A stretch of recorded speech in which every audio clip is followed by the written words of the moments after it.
You're listening to the 12 labors of a cyber startup, part of the B-Cyber 2026 initiative under Track 2, the United Shield.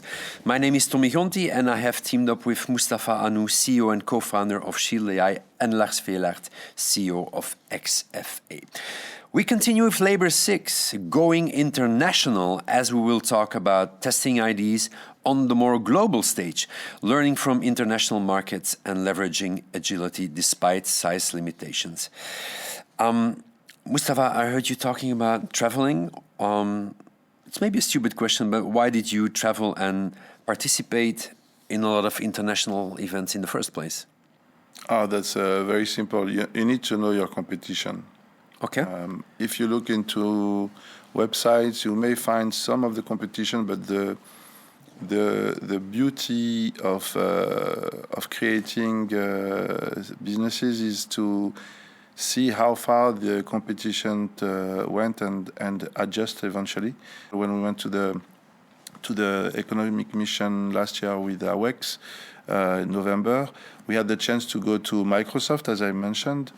And what was amazing, they were introducing the new version of one of their products, Microsoft Pursue, which was a very important topic for us because we would see how Microsoft think about the challenges we have seen, not 100% what we are doing, but at least to see how they penetrate the market, as we used to say, how they sell their ID, and how far they went from a technical perspective. We have the ability to compete with everyone in the world. Everyone. We went to Google, we went to Palo Alto. Those are multi-billion companies. And startups reply to some of the topics our customers, globally speaking, need, being real competition from technology and opportunity perspective against those big players. It's not because they are big, that means they are better. Yeah. Lars, from your side, what pushed XFA to go international? What was the rationale? Any specific ambitions or targets set, or? I think it specifically has to do with what we're solving. Is we solve that any device, anywhere, is safe.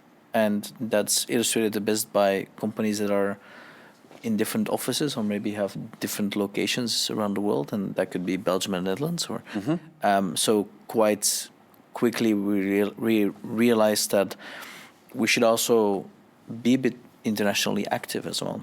Were the reactions from the international audience different from the reactions that you got here? It's interesting.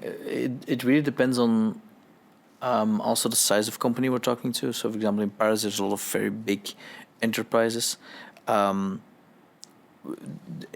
Also, but I feel that that's very specific to our problem. Is we are solving the whole problem of a private phone and a company phone combined, and every country has different rules on that. Yes. So the Netherlands has a ZZP concept, and then Belgium has voordeel à la carte. So like there's a lot of these specific concepts that travel, but that's why Europe is quite nice, because in Europe we have these shared values of freedom, of privacy, so that kind of travels over. But response, we're still quite the I think in general, IT is a very international, global thing. Yeah. It's not very local, so quite similar everywhere. Okay. Mustapha, what did the international exposure of Shield AI bring? What did it teach you? That our ID makes sense. There is a huge market. What it brings, diversity of customers with different cultures.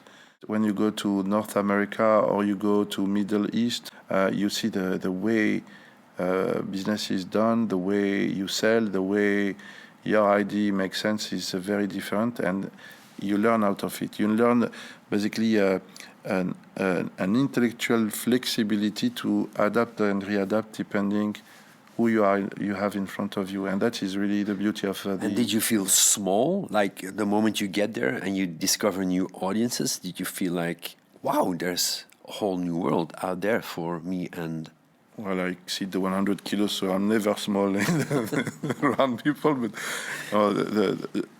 But as I said, when you see very big organizations that they taught us what is IT, Microsoft, Palo Alto. Those are enormous companies.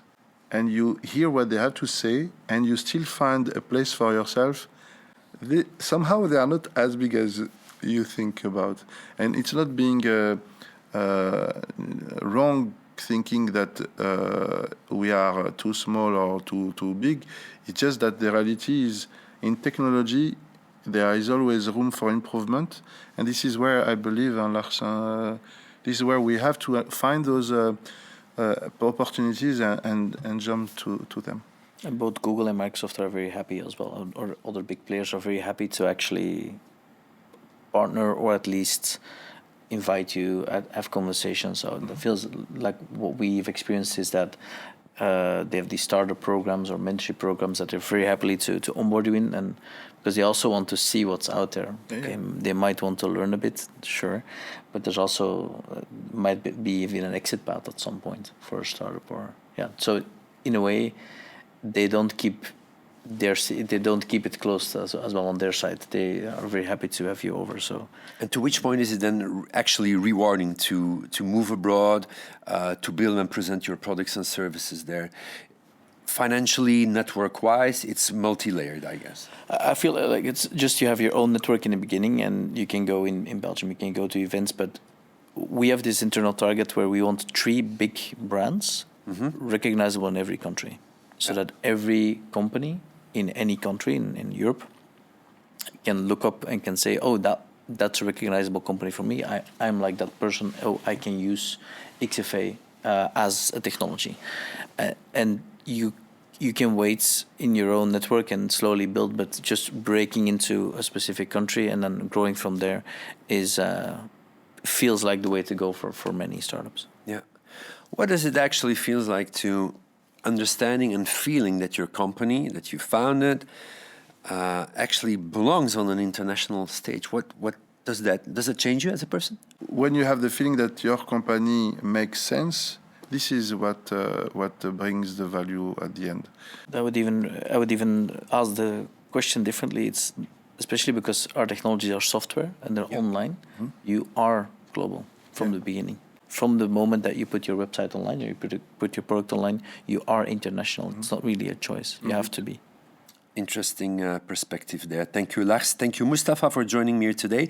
This wraps up our labor number 6, Going International, Testing the ID Against the World. Coming up, we will cover labor 7, Building the Team from solo founder to a real company. Thank you for listening.